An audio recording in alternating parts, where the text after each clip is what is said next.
Assalamu alaikum wa rahmatullahi wa barakatuh. Allah, God, sent 128,000 prophets into the world. All of them came with the same message. However, for some reason, Yes.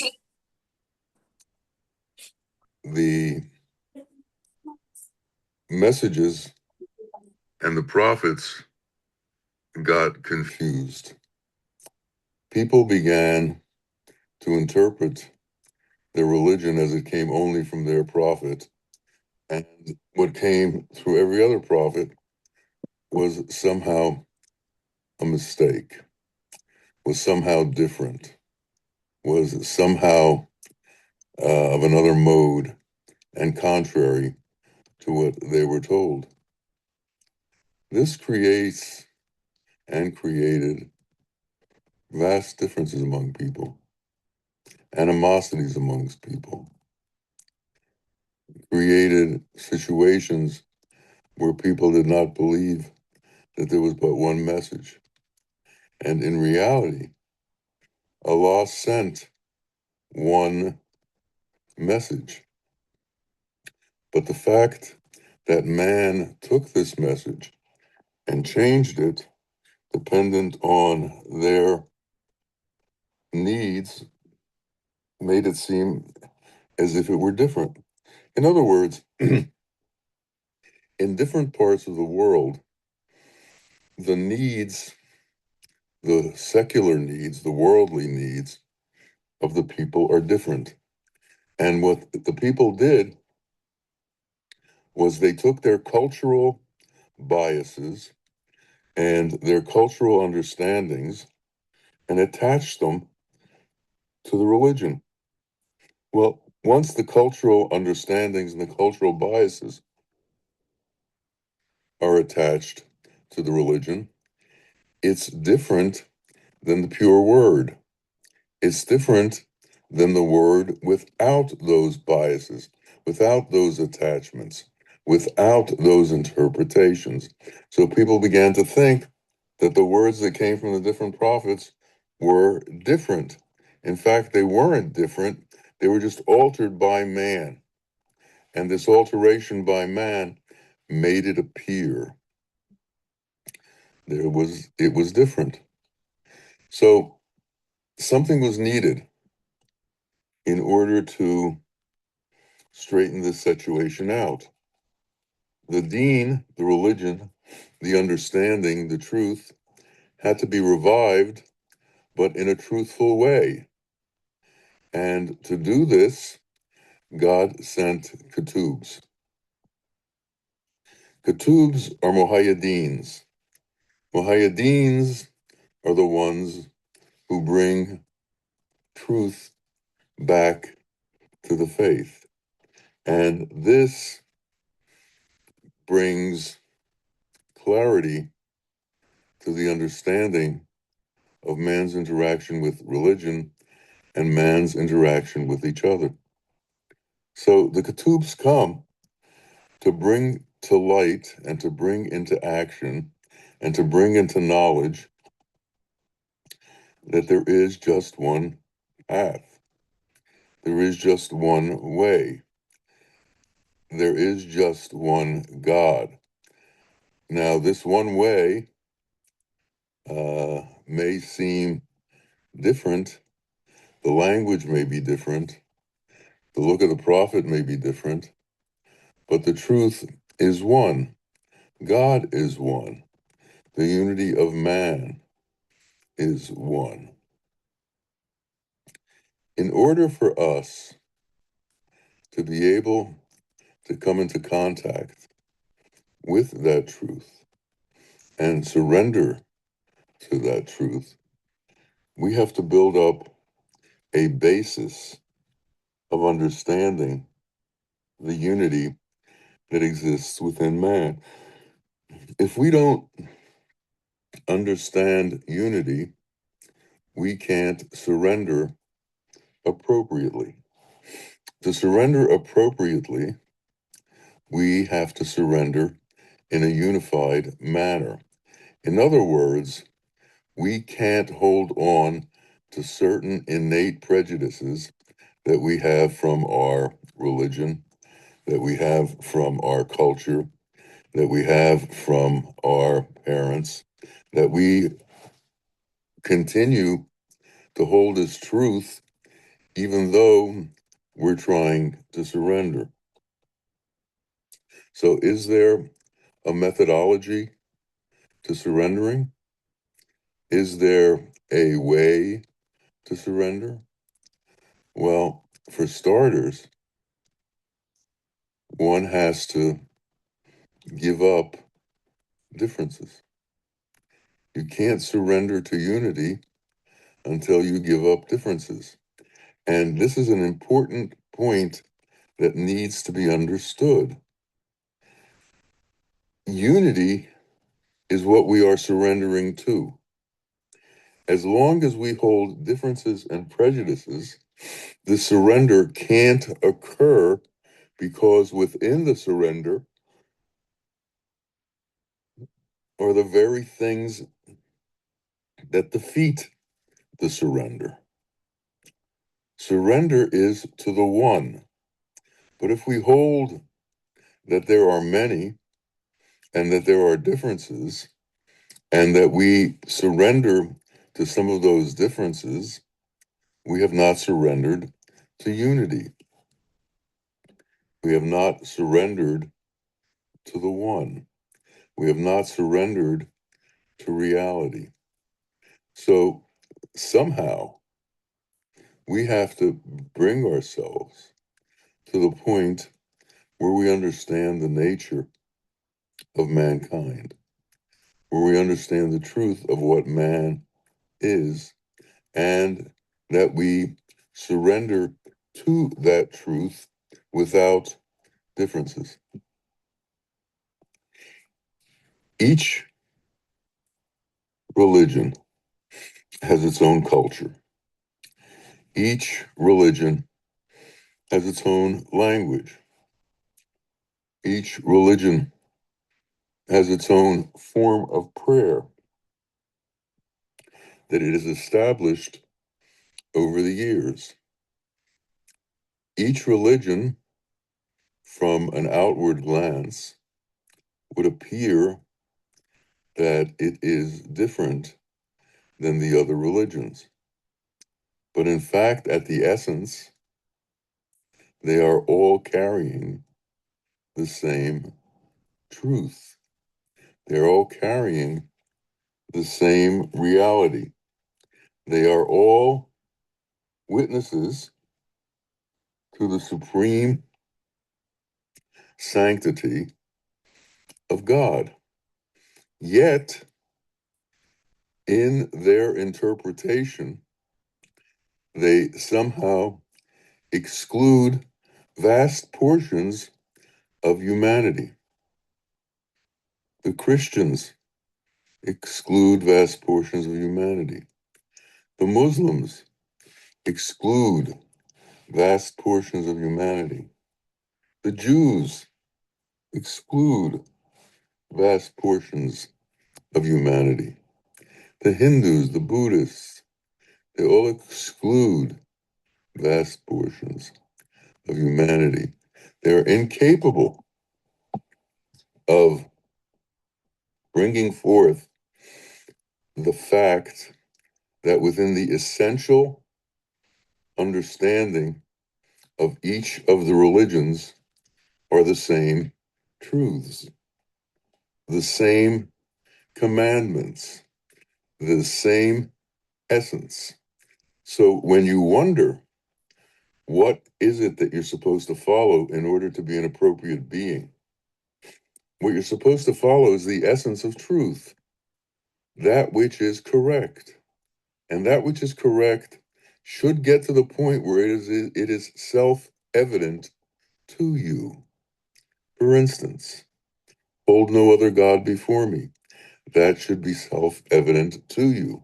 But to hold no other God before you You also must understand that there is no other God. There is only the one God, and he is the God for all mankind. Now, if you think when you are surrendering, you are excluding certain gods from your surrender, you don't understand the concept of surrender, and you don't understand the concept of unity. We have to be able to understand that concept. And this is the work that the Qutb does in this world. This is the work that the Muhaiyaddeens do in this world. They smooth out the differences between the religions. They smooth out the differences between belief systems. They smooth out and do away with the hatred that people have for each other because of their different belief systems. They smooth out these inappropriate, inexplicable understandings that somehow arrogance has proclaimed we are more than you. Arrogance has proclaimed we are better than you. And arrogance doesn't allow you to be in unity. Arrogance keeps you from moving forward into the appropriate place of surrender. Arrogance keeps you from doing that which is right. Arrogance keeps you from understanding that which is right. So, in order to be able to surrender, we have to look at our own qualities. In order to be able to surrender, we have to be able to see what it is that our egocentric self makes us do, what our arrogance makes us do, what our arrogance believes.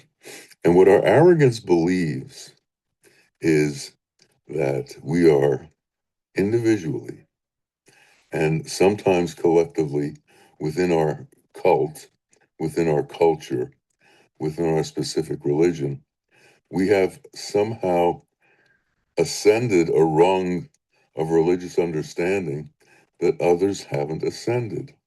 We lose fact of the fact that God sent one message, and that one message was the same for everyone. Unity is the message that was sent for everyone. And it is only when man begins to understand that that message is the same for everyone, that man is even ready to approach surrender, is even ready to come into surrender. We've all been raised in a religion. We've all been raised within a certain set of parameters of what's right and wrong. These parameters have often come out of kilter. For instance, it is evident that thou shalt not kill, but religion will make excuse for killing if you kill people of different religions if they refuse to enter into your religion. They make excuses for that. But there are no excuses. Thou shalt not kill is an absolute. It is not a conditional sentence. We have to be able to enter into an absolute understanding of these things. Thou shalt have no other God before me is an absolute. God is one. Allahu Achad is an absolute. And if God is one, then there is one God for all. That is an absolute. So think about this. If God is one, and God is one for every religion, and that same God is the head of each of these religions, and the one that is prayed to in each of these religions, then does God in fact have any specific religion? Or is God's omnipresence and his being so overwhelming that anything that we say about him limits him. To say he is only the God for the Jews, or only the God for the Christians, or only God for the Muslims, limits his capacity to be God for everyone. And he is God for everyone. He created everyone and is their God. He is their Rahman and Rahim. He is their protector. Everyone, not just some.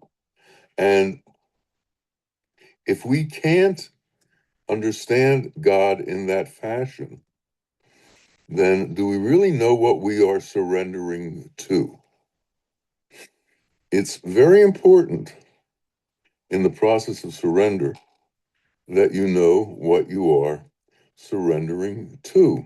Are you surrendering to the fact that your God is different than the other gods and your God has placed you above everyone else?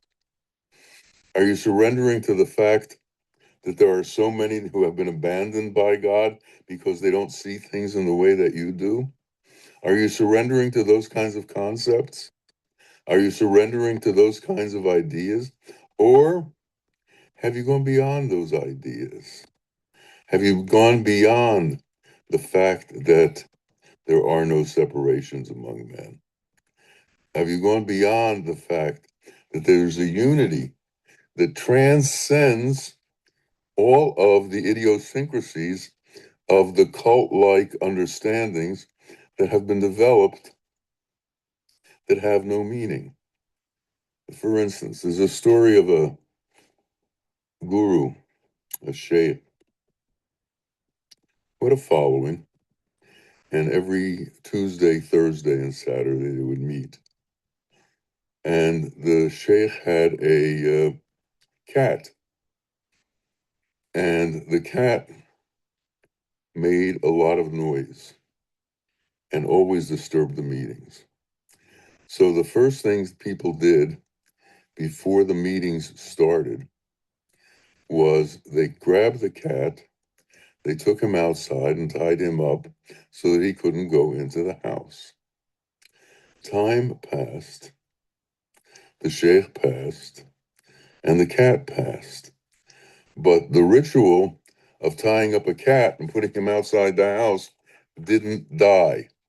Every meeting before they started and before someone started the meeting, they would get the cat and tie him up outside of the house, as if this were part of the ritual of their religion.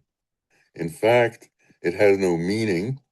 In fact, it was without any thought. It had to do with a specific instance where a cat made too much noise, and now it's lost its meaning and become a ritual. We need to understand that man is capable of doing those kinds of things, that man is capable of creating that kind of a situation, and that man takes that situation very seriously, to the point where one will say to the other, how can they believe in God if they don't tie a cat up before they pray? This is what happens in the world. And we somehow have to be able to overcome all of these things that have been put in front of us, that we've been taught to believe, that we've been taught are reality, that we've been taught are the truth. So much of what religion is not real. So much of everything is not real. Illusion pervades all of existence. And in order to surrender to God, you have to surrender illusion. You have to surrender the attachment to that which is not real. Because God, at the essence of things, is the only reality. So surrendering to God means doing away with our belief system in everything else. Doing away with our belief system and what our eyes see and our ears hear and our nose smells. Stopping to think that our sensual, tactile, auditory, visual impulses have a reality to them that is greater than truth, and that we live by that reality as if it were true. One of the great hindrances to surrender is our physical vision. We are so overwhelmed by the nature and strength of our physical vision that we lose fact with the touch that it is illusion. We lose touch with the fact that our hearing is illusion, that our smell is illusion, that everything that has to do with the elemental existence within this world is illusion. It's not real. And you can easily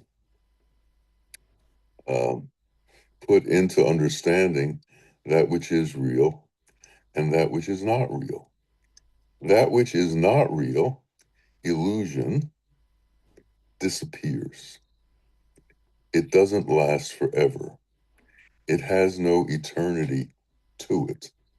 And so, as long as you hold on to anything within this physical world, anything within this world of physicality, you are holding on to illusion.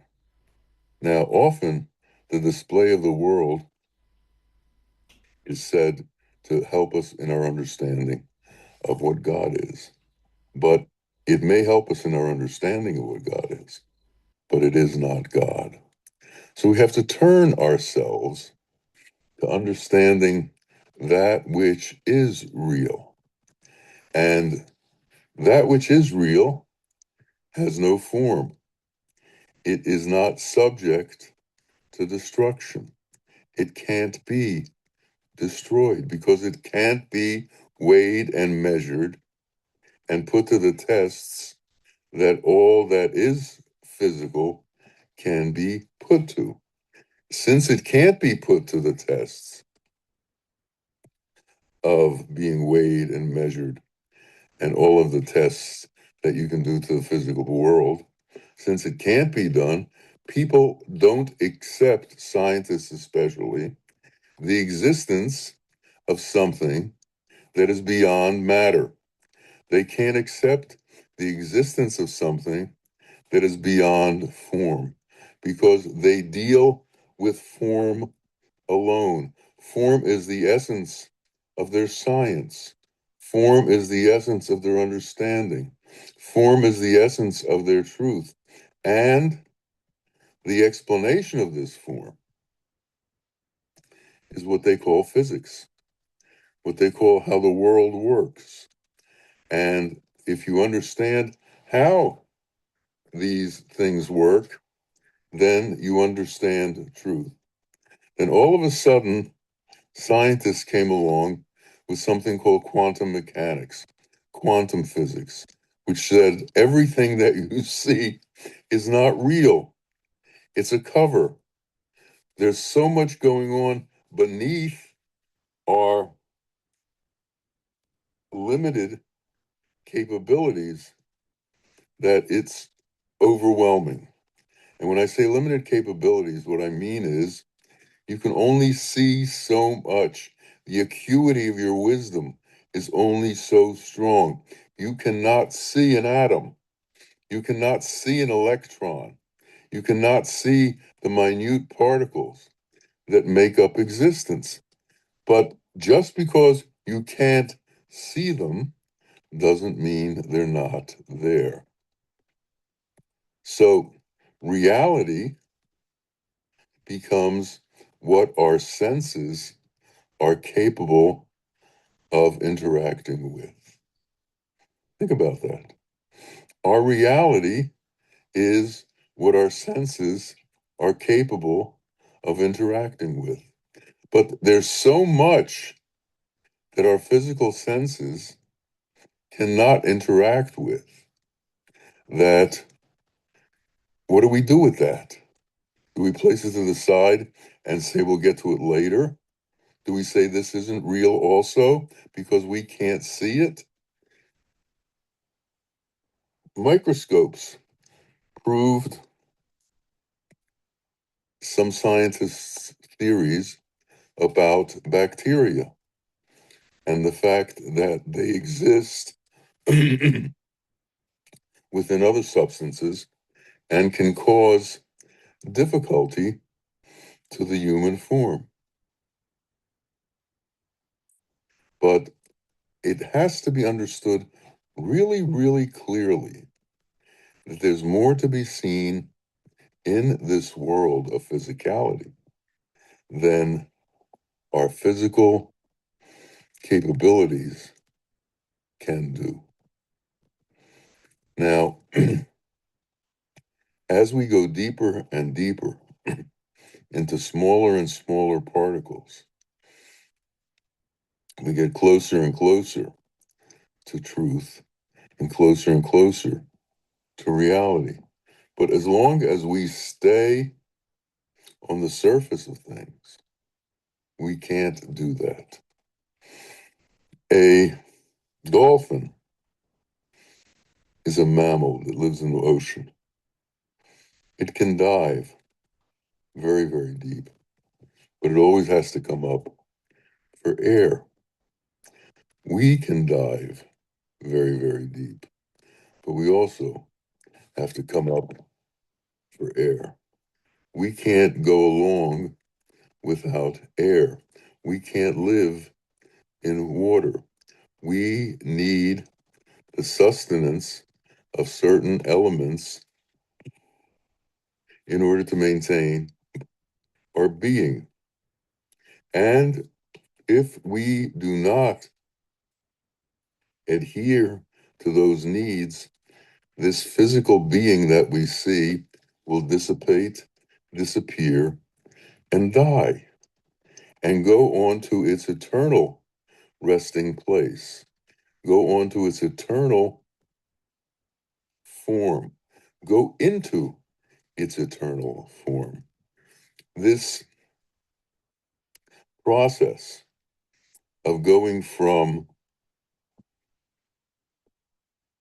life to the end of life, of going through the various stages of existence, and also, let's call them the various stages of dissipation, the stages that the body goes through as it loses its ability to maintain its self. The body is made up of the elements, and the elements, as you all know, and as you all see, and as you all hear, are at odds with each other all the time. When the body came together, there was a treaty made between the elements where they agreed to coexist for a period of time.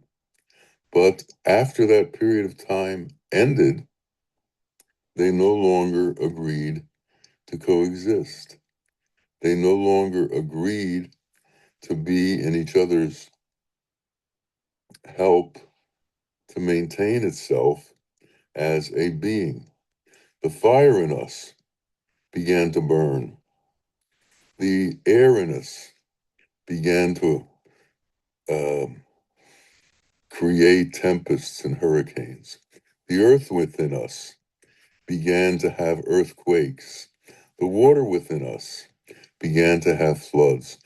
We lost control and over these elements, and the elements lost their ability to maintain a relationship with the other elements within us. And this is what causes death. Death is part of the equation of life.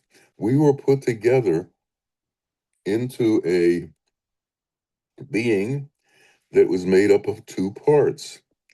God is an effulgence. Effulgence means that he is a great light that gives off rays. These rays that came from this great light in the time of creation were covered by elemental sources. These elemental sources created all of the different beings that we see in the world. They created all of the different things that have life that we see in the world. But one of the things that we will notice if we look closely at all of these things that we have that have life in the world, they all have death. They all have the time when their ticket to this world expires, when their life expires, and when they no longer can control their existence. That has been taken away from them. And their existence sort of leaks out of their body until the body leaks out of itself and passes. We enter surrender in that way. Death is the great surrender. So in Sufism, to die before dying is the method of understanding truth while in this life. And to be able to do that, and to be able to overcome that, and be able to be in that sphere of things means that we can go without judgment, because we have judged each other. We have judged ourselves, and we have concluded what's right and what's wrong, and we've done away with what's wrong, and we're left with what's right. But we still disappear. It's just that there's two disappearances.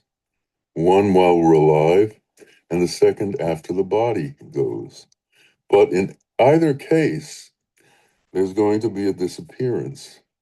In either case, there's going to be a termination. In either case, there's going to be an end.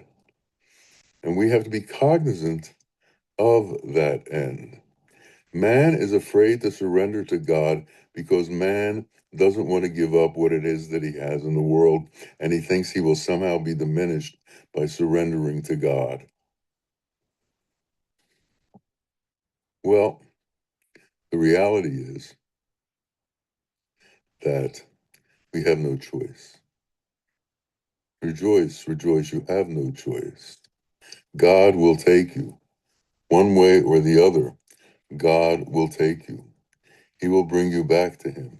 He created you to bring you back to him. He created you in order that you may come to know that you are not this body, that you are something more than this body. And he put you here to experience what that something more is. In his mercy, he allowed us to have the experience of life. And in his mercy, he allows us to die and to enter into the experience of returning to the Godhead. This is Sufi's understanding. But in between all of this, while we're in this world, everybody makes up all of these myths and all of these stories and has all of these preconceptions and has all of these ideas of their own superiority over everything else and everybody else. This arrogance that keeps driving individuals, when in fact, surrender should be driving individuals. Humility should be driving individuals. Love, mercy, and compassion should be driving individuals. Understand that mercy is a prayer. Compassion is a prayer. Love is a prayer. But they are also a form of surrender. If you enter into love, you've surrendered to what is the truth. And God's unconditional love is truth. God's unconditional mercy is truth. God's intimate God's unconditional compassion is truth. And as man understands all this, when he does those things, he becomes God-like. He begins to enter into that final stage of merging with that one unity that is all there is. And to do that, we must close all of the old books. We must close all of the old ideas. We must be rid of everything that isn't real in our mind and in our heart. We must become attuned to the spiritual nature of ourselves as opposed to the gross physical nature of ourselves. And if we can find that, we will find the truth. So when we pray, we have to beg that we can give up this body in an easy way, that we can give up our attachment to life in an easy way, that we can give up our attachment to all that we see and all that we hear in an easy way, that we can start over in truth, facing God and understanding that that is all there is. La ilaha illallah. I do not exist. Only God exists. And with that understanding, we move forward. May God make that move easy for us. May He make it grand for us. May He make us understand the true nature of our being and that we are from Him that created everything. And may He give us the glory and the honor and the dignity that that deserves. May we become like God, unto God, and merge into God. And may that happen for each and every one of us. May that understanding come. May that will be created within us to do that. And may all fear of that moment to be dissipated from us. Ameen, Ameen. Ya Rabbil Alameen. Assalamu alaikum wa rahmatullah wa barakatuh.